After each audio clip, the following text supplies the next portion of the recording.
আসসালামু আলাইকুম, welcome to my channel অঙ্গনার বায়না। আশা করি সবাই ভালো আছেন। আজকে চলে এলাম শরৎ মোটিভের একটা শাড়ি নিয়ে, যেখানে পুরো আঁচল জুড়ে আমি দিয়েছি কাশফুল, বুনো ফুল আর পেঁজা তুলোর মতো কিছু মেঘ। আর শাড়িটার পুরো পাড় আর বুকের কাছে কাজ আছে। তো চলুন এই পুরো কাজটা আমি আজকে আপনাদেরকে দেখাবো।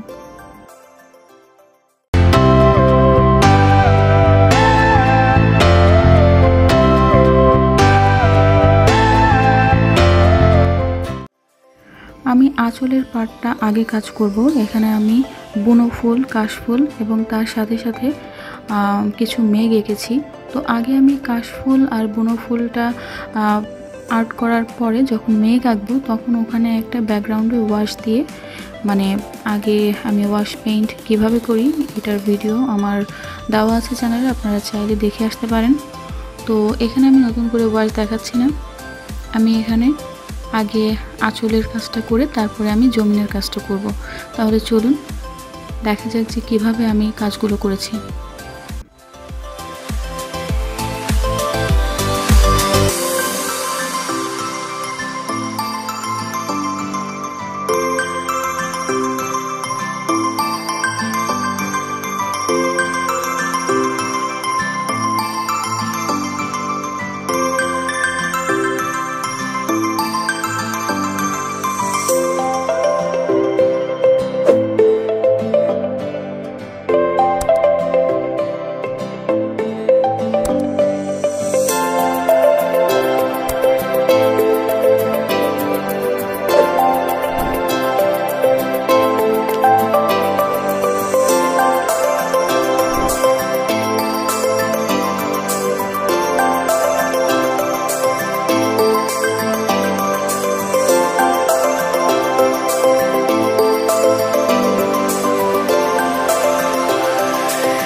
এবার আমার আঁচলের নিচের অংশটা আঁকা শেষ।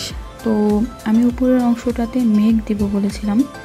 এখন মেঘ আঁকার আগে আমি এখানে একটা ব্যাকগ্রাউন্ডে ওয়াশ করে নেব। তো আমি আগে পানিতে ভিজিয়ে নিয়েছি, তারপরে ব্লু কালারটা অ্যাপ্লাই করব। অ্যাপ্লাই করে তারপরে আমি হোয়াইট কালারের মেঘগুলো দিব। যেহেতু আমি আগে সম্পূর্ণ মেঘ আঁকার পুরো প্রসেসটাই কিন্তু আমি দেখিয়েছি আমার আর একটা ভিডিওতে, যেখানে আমি মেঘ থিমে একটা কাপল সেট এঁকেছিলাম। তো সেটার থাম্বনেলটা আমি এখানে দিয়ে দিব, এবং আপনারা আমার এই ভিডিওর আই বাটনে পেয়ে যাবেন তার লিঙ্ক, আর ডেসক্রিপশন বক্সেও আমি তার লিঙ্ক দিয়ে দিব। আপনারা চাইলে ওখান থেকে মেঘ আঁকার সম্পূর্ণ প্রসেসটা দেখে নিতে পারেন। আমি এই ভিডিওটা আর বেশি বড় হয়ে যাবে, যে কারণে আমি মেঘ আঁকার সম্পূর্ণ প্রসেসটা দেখাচ্ছি না, কিন্তু আপনারা চাইলে ওই ভিডিও থেকে দেখে নিতে পারেন। তাহলে কিভাবে খুব সহজে মেঘ আঁকতে হয় আপনারা সেটা শিখে যাবেন। তাহলে দেখতে পাচ্ছেন আমি সম্পূর্ণ মেঘ আঁকার পরে এখন আমি আপনাদেরকে দেখাচ্ছি মেঘটা আঁকার পরে কতটা সুন্দর হয়েছে। আর এইভাবে মেঘ আঁকার জন্য আপনারা অবশ্যই আমার মেঘ আঁকার ভিডিওটা দেখে নেবেন। আর কাশফুলের উপরে কিন্তু মেঘটা বেশ ভালো জমেছে, তাই না? শরতের একটা ফিল এসেছে এখানে, শরৎকালে যেমন কাশফুল থাকে, আকাশে মেঘ থাকে, তো আমি সেই ব্যাপারটাকে আঁচলে ফুটিয়ে তোলার চেষ্টা করেছি। এখন আমি আর আঁচলের যে বুকের কাছে যে অংশটা, ওখানে আমি কাশফুল আর বনফুল দিয়েই আর ওই অংশটা করে ফেলবো। তাহলে চলুন সেইটাও করে ফেলি। ফাইনাল লুকটা নিয়ে আসছি সামনে।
এই ছিল আমার শাড়িটার ফাইনাল লুক। আমি পাড়ে এইভাবে কাজ করেছি এবং সেমভাবে আমি শাড়িটার বুকের কাছেও কাজ করেছি।